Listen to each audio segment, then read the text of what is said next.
Hello, everybody. Welcome to another episode of Make America Civil Again. As always, before we begin, like, share, and subscribe. Today, we're going to do something a little bit different. It's just going to be me. Yes, just Manny. Going to be talking to you guys about my experience here in America as an African-American male myself.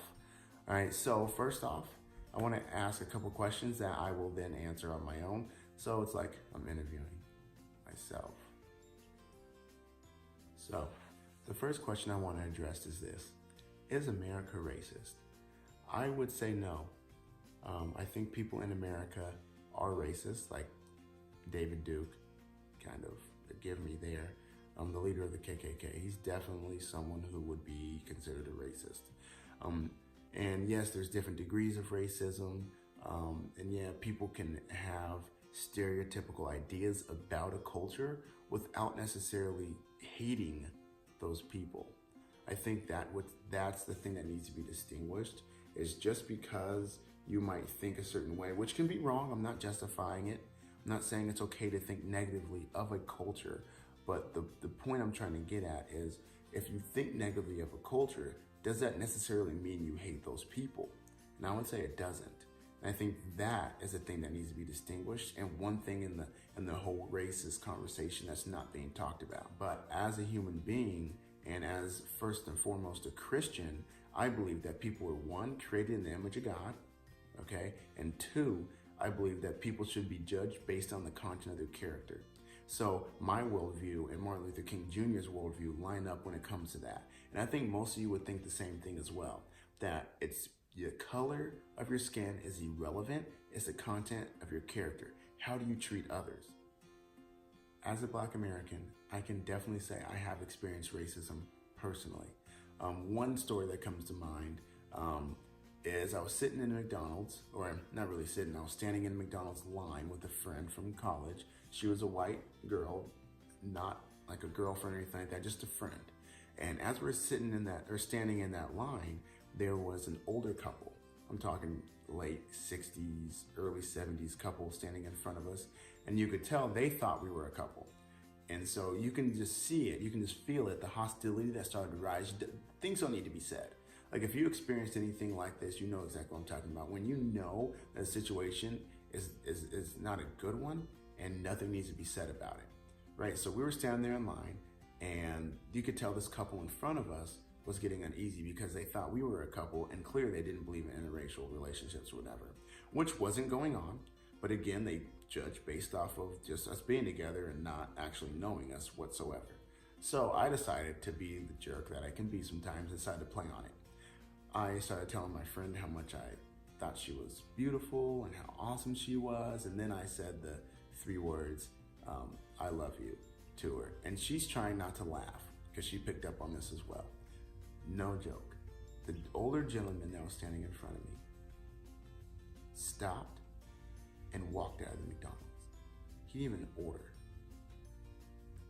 And I looked at him and I thought to myself, how sad. It didn't bother me. It made me laugh, and I shouldn't have done that. But that was just one small, not even a significant, kind of funny example of when I have experienced racism in my own life, right? But that is to say that there are people in this country that are definitely racist, but that doesn't necessarily mean that we as a country are racist. One question that gets thrown around a lot is, are cops racist?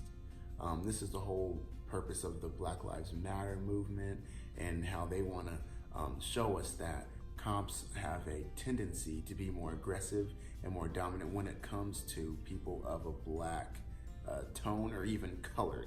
If you have any melanin in your skin color, they'll definitely have more aggression towards you. If you ever listen to Larry Elder, you would hear otherwise, who's a black man himself. But the point is that in my personal experience, that's not what I've experienced. Now, a lot of people would tell me it's because I didn't grow up in the right neighborhoods or didn't hang out with the right people. I never said I had a bad experience with cops, because I definitely have. I'm saying I just don't think, out of all the experiences I had with cops, which has been a few, of course, because I was driving the way I shouldn't have been, which is completely on me. And I always listened to what my dad said. He said, put your hands at 10 and 2, turn off the car, put the keys on top of the hood, tell them everything you're gonna do before you do it. And most of the time when I did that, the cop would tell me to relax. So my goal is to make sure they understand that I'm in compliance, and if I don't like what they're doing or saying, I'll get their badge number and deal with it civilly. Another thing that's talked about a lot is people claiming to be colorblind. Now, I don't believe people are colorblind, but I think people's intentions are a little different than what people are portraying. When people say, of course they're not colorblind, of course you see the color of my skin. Yeah, I wouldn't say they deny any of that. I think they do see the color of your skin, but where I think we're misinterpreting them is what they're saying is they don't base what they think about us based on the color of our skin. It's how you act and not how you look. That's what I think when people say that, oh, you're colorblind or I'm colorblind or whatever. I don't think it's based off of the fact that they don't see your skin color. Of course they do. I mean, can't hide it. But I think their goal is to say that, hey, it's not that I don't see your color. It's just, that's not how I'm going to judge you, is based off of your color. One thing that keeps getting brought up over and over again in this episode is character. Because that's what I think it all comes down to, really, is the character of an individual. Now, even though I care deeply about political views and what people think, I care more about the individual and their rights. I care more about the individual who's created in the image of God, who has a right to have an opinion.